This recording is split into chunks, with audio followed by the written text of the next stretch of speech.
Well, I was in city court, and of course I did night court, and many people who were arrested were taken in late at night, and that's when I first saw him, I might say. We didn't actually meet until after the arraignment, but I knew that there was something that was just different, you might say, about Rick.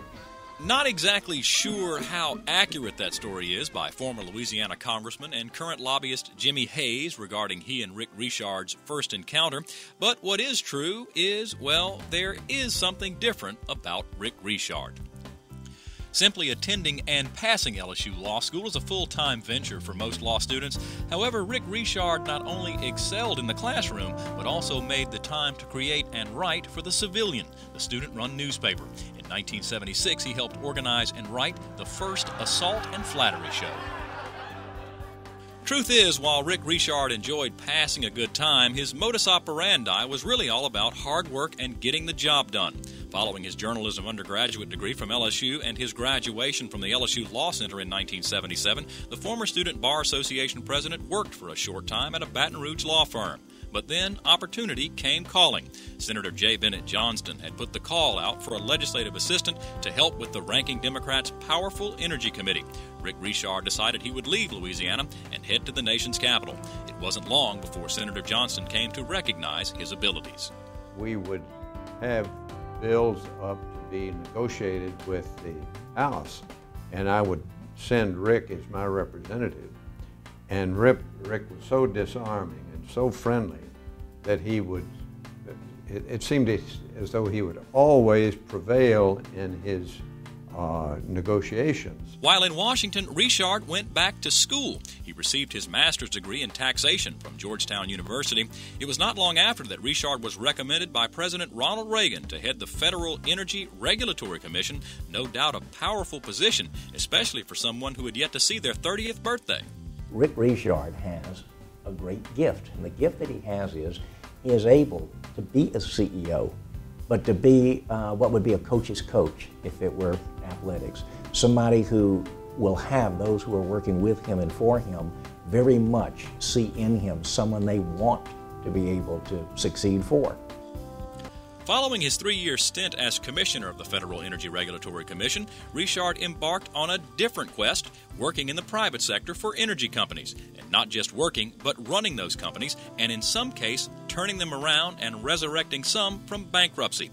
One of the biggest was Columbia Energy. Richard was the first non-engineer to run that company. Rick took the Columbia natural gas pipeline, which was, it had just come out of bankruptcy when he took over, and he made it into one of the most profitable companies in the country.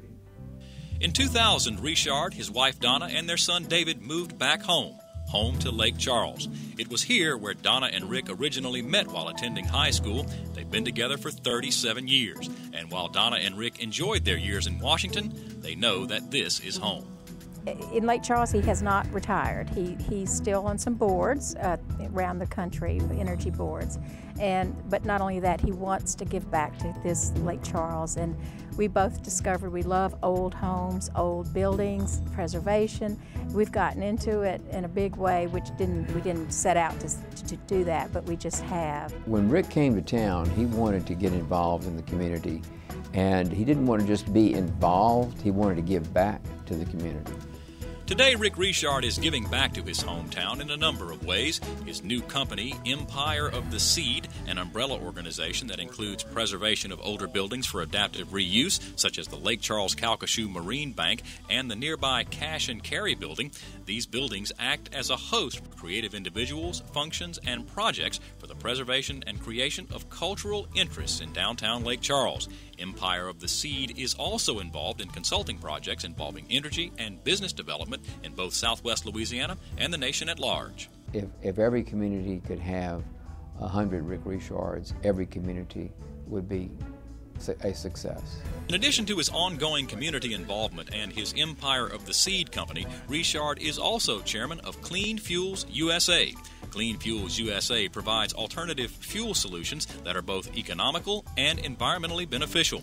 Whether investing in cleaner fuels or rebuilding and refurbishing buildings for homes, Rick Richard has mastered the art of being both progressive and cutting edge while maintaining that traditional old school feel. Leave your campsite better than you found it. That's from his old Scout days. In addition to managing his business, his consulting operations, and his work with civic and professional organizations, Rick Richard has always found time to spend with his wife and son David, and the two latest additions to the family, Kirby and Ryan. And he's always managed to give back, especially to worthwhile causes. One recent such beneficiary was the Law Center and its clinical legal education program. Almost as soon as I arrived here at the law school, it became clear to me that we had to make very, very rapid progress in building a clinical legal education program here. And Rick immediately stepped up to the plate and made a major contribution to support that effort, which was very, very important to what we've done over the last 4 years to build a first-rate clinical legal education program here. He's a great ambassador for the law school. He's very interested in what the law school is about, in supporting the law school, an ambassador for the law school. And you know, you talk about not practicing law. I don't know that once you're a lawyer, I don't know that you ever really don't practice law, if you really think about it. Rick embodies the best in the LSU Law School, which is in my judgment, a very underestimated law school. I mean, it has national ranking now, but it's even better than that. My one question about this honor at LSU is, who the hell came in second? That's what I'd really like to know. Not sure about that, but Rick Richard is very deserving of this award, and like all of his accomplishments and honors, he knows that it is more than just about him. He's very humble about it, very, very modest. I guess one thing I could say about Rick is if you meet him, you think he's just a gosh, you know, good old guy. You don't realize he's achieved what he has achieved because he's not pretentious at all. Congratulations again to Rick Richard, the 2011 recipient of the LSU Law Center's Distinguished Alumnus Award.